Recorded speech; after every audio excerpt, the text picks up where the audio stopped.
Hey guys, Matthew here. In this video I'm going to show you a really easy way to scale down textures to get them to the right scale. But first off we need to talk about something slightly more theoretical. So what I want to point out is that I can describe this corner of the surface as the point 0, 0. And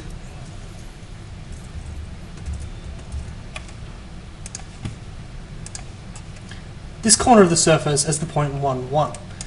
Now, this is called the UV kind of mapping of the surface. Okay, so what I kind of want to do to scale this down by half is to get a square of the texture between 0, 0 and 0.5, 0.5, and then repeat it on each of the 4 corners. So an easy way to do that is to double click on the color. And you'll notice right down here there's something called mapping. And the first one is repeat. That's how many times we repeat the texture. So I can choose 2, and go OK, and it'll increase it by 2. I can also do the opposite.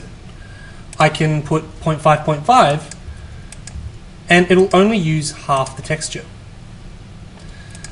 So kind of a reasonable amount, I feel, for this experiment might be 5.5 based on what we've seen, and now the cobblestone is about that much. Still a little bit too big, I feel, seeing I know the size of cobblestone.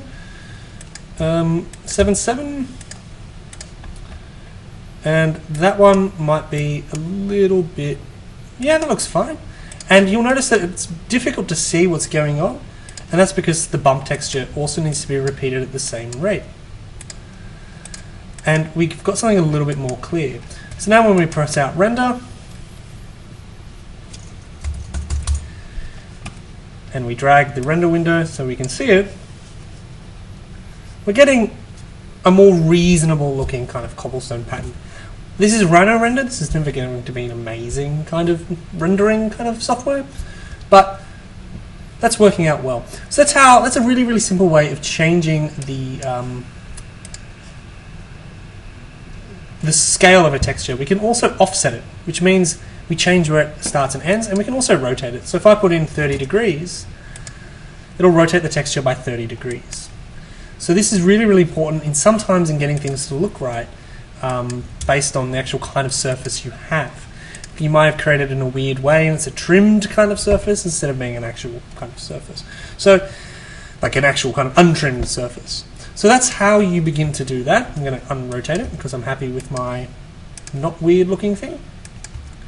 And that's that, and I will see you in the next video.